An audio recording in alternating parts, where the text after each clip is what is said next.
We flopped things in the January window, but it's looking like we're putting the groundwork in right now to prepare for a very interesting summer window. So today, my friends, I hope you guys enjoy the latest reports. Share your thoughts and opinions on these stories. Show us some love as always. Hit that like button. I've been away for the last few days, a few tech difficulties, but I'm back. And I'm excited to make content again. So I hope you guys enjoy. And let's get straight into things. Now for the first story, we turn our attentions to Serie A.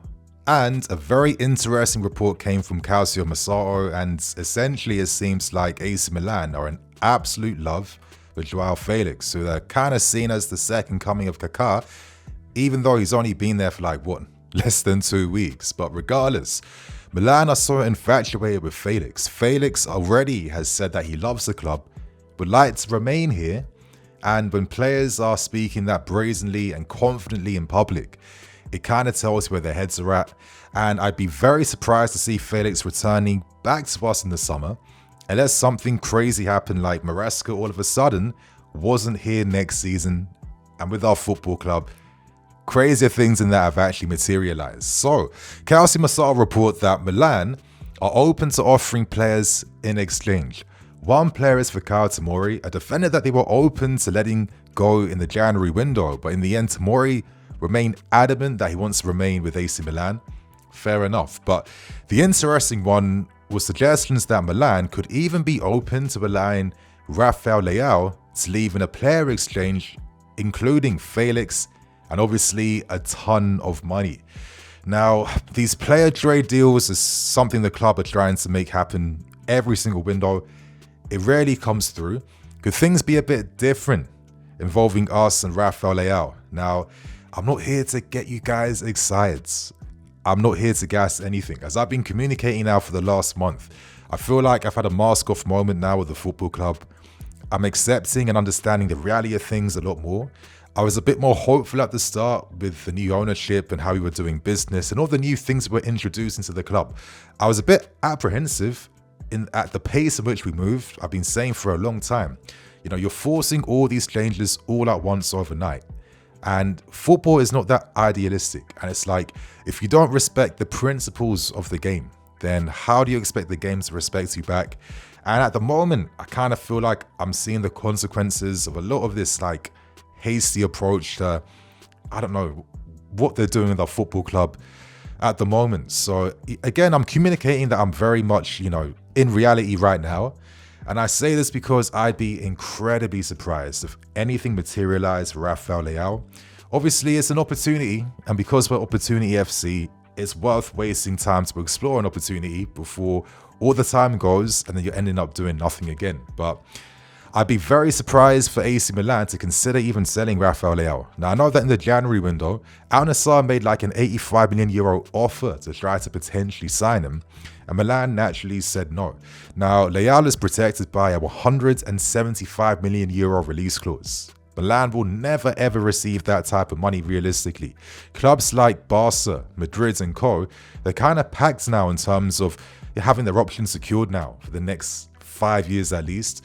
So the market for Leao is getting smaller and smaller, which means that you would have to be flexible in terms of how you would potentially look to sell him on, of course, if that reality ever happens. So I don't know, it comes down to how bad Milan really want him, but then I can't see a world where Milan wouldn't use Felix alongside Leao and Pulisic, because they have their own ambitions to be the top club in Serie A again. So let's see what materializes there. But obviously, Leao's contract expires in 2028. He's on 120k a week. He's not on crazy money. But the reality is, if you're trying to make a move for someone like this, you can't be wasting time. You can't do what we did with Osimhen, where we wasted this guy's summer.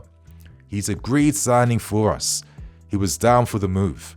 We got the old ex-players to come through to be the additional support to push things through. But in the end, our whole strategy was to try to shortchange Osimhen and try and use the lack of interested clubs against him in the final moments of that summer window by offering him a much reduced wage packet. I mean, I respect the guy for picking Galatasaray instead, a football club with a great history, great tradition, and at least he's maintaining his form there and scoring a crap ton of goals there. So I mentioned that point because it's if you're going to go for this caliber of player, respect them. Respect the principles of the game. Respect the fact that if you're really going for Leao, you already know in the back of your minds you're going to be the top earning player at this football club. You're going to be on double the salary that you're currently earning with AC Milan. You have to do big boy things like this if you want to attract the big boy players. And I'm not going to lie, I keep mentioning the principles of the game. For me, it's also very simple. All the top clubs that you look at, Barca, Madrid, Bayern, whatever, what separates them, what's forever separated these clubs is that they get access to the best players in the world of that particular generation representing their clubs here. You also need to have that caliber of player within your squad to push you to that next level. We used to benefit from that by having guys like Eden Hazard, Kante, and a few others, but it seems like this current ownership are kind of playing some ridiculous long game, and they're telling themselves that all the wonder kids they're signing will just happily develop and remain here with the next 5 years and then potentially be ready for one. So, you know, it's not giving the most confidence, I have to admit, you guys. I'm not feeling it that much. And another thing, when you commit to Leao, I'm sorry, it's very simple. You give this guy an overlapping fullback. I mean, he had Theo Hernandez alongside him for how many years for a reason? You need that because Leao plays with freedom. He's a maverick. He can make things happen. He plays at his own pace. When you have great players like this, you support them properly. They're not going to be like another peg in the system's machine. So again, I personally, I just feel like this move currently is just way too audacious, way too ambitious. I think it's a very interesting story. And if anything, are these Italian reports maybe confirming the fact in advance that Leao potentially could be an option for someone in the summer window?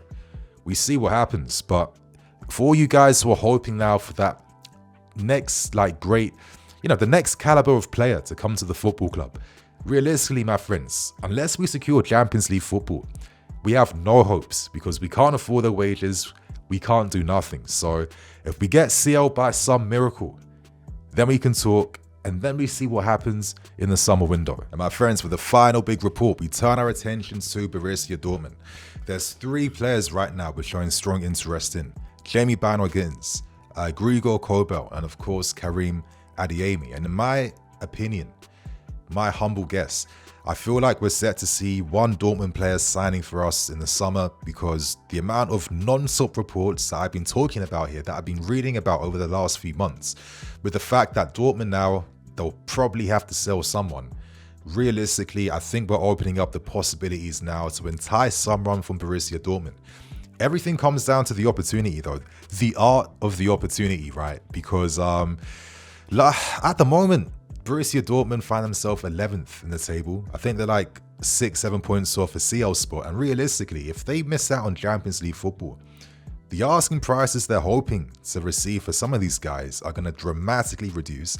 And it reminds me of that time all those years back when we famously signed Kai Havertz from Bayer Leverkusen, because at the time, negotiations went on forever because Leverkusen wanted around £90 million, over €100 million to secure that. But because they missed out on CL football right near the end, we were able to sign Havertz for a much reduced fee, signing him for 62 million fixed fee plus add-ons on top. So I feel like that's the opportunistic game we're looking to play with Dortmund. And whichever one of their players that wants to come here, I think they're going to, happily accept that, right?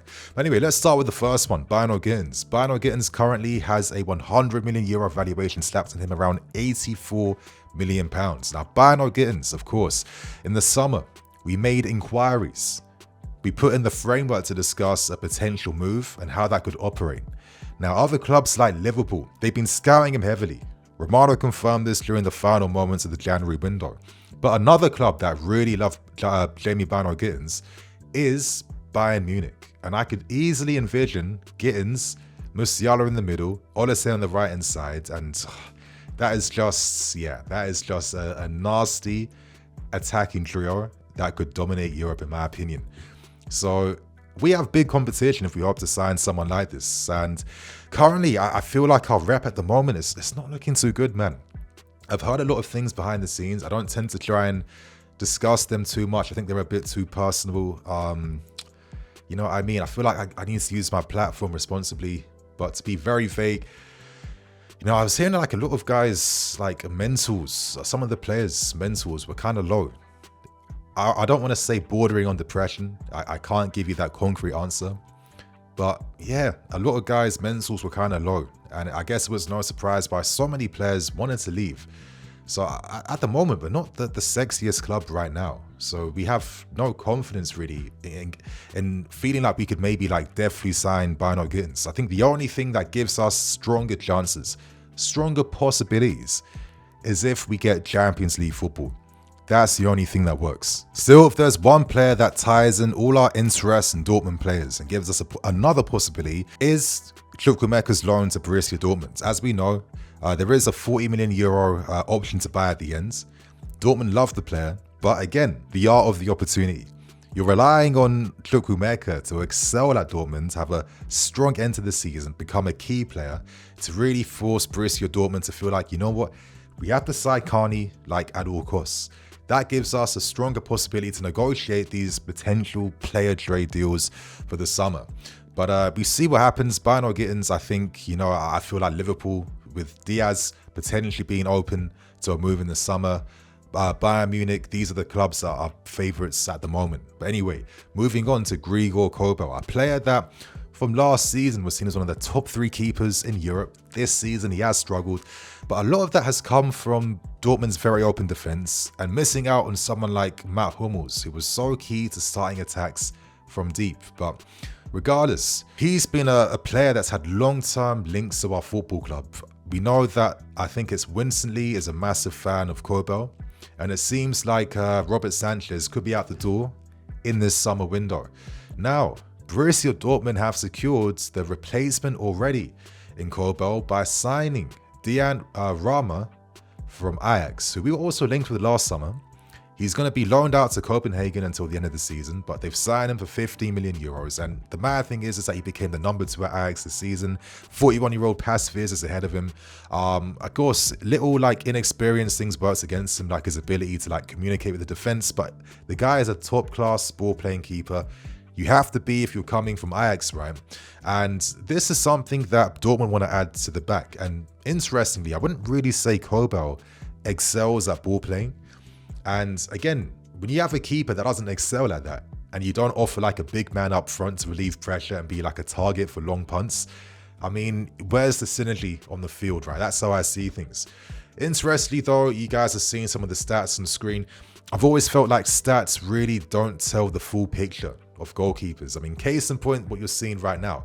Look where Sanchez is on this graph, right? He ranks very high. He looks good statistically, but we know the reality. And the thing is, I think for goalkeepers, it's a lot more contextual compared to anything stats can like really show to the fullest. It comes down to things like body mechanics, the quality of the shot, contextual moments in terms of why certain shots are had from certain areas and moments. It's not that simple. But at the same time, I know that Kobel's form has gone down a bit. He's not enjoying this time at Dortmund too much. And maybe we feel there's an opportunity here to sign a goalkeeper that has a lot more upside to his game and could be a better replacement and alternative to Sanchez in goal, if the money's right. But realistically, another window going for another goalkeeper when you've just signed Jorgensen. Petrovic is developing very well at Strasbourg, even though rumors suggest that he could be sold and flipped in the summer. Mike Penders is expected to come and join the squad in the summer window as well. He's now breaking into the the team now in Belgium for Ghent. So I don't know. Again, I don't have too much confidence due to looking back at the long-term planning and seeing a lot of the long-term plans not necessarily working out or coming to fruition. So I don't know. Kobel is a good goalkeeper, but I mean, equally, do you just maybe promote Petrovic now, rely upon Penders, and obviously hope that Jorgensen can have a strong end to this season? Time will tell. And for the final player, Karim Adeyemi, he's recently left his agency now. He's signed up with Epic Sports. They've worked with Havertz, Kudus, a lot of top talent. And he turned down signing for Napoli near the final moments of the window because him and his team know there's bigger, better opportunities waiting for him in the summer. Us, Arsenal, and a host of other clubs are paying a lot of attention towards Adeyemi, so they know they can cash out big if they hold out and if he has a strong end to the season with Borussia Dortmund. So in my opinion, I feel like Carney is one of the big keys that helps us secure one of these targets. let's see what happens. But again, my friends, you know, it's kind of hard to envision the future currently at the moment. All I can hope and pray for is that we start to make a bit more sense in the field, because I think the points now, winning, that's a lot more important than reports and anything right now. So that's all the stories. Share your thoughts and opinions, get involved, and I'll see you guys soon with some more videos.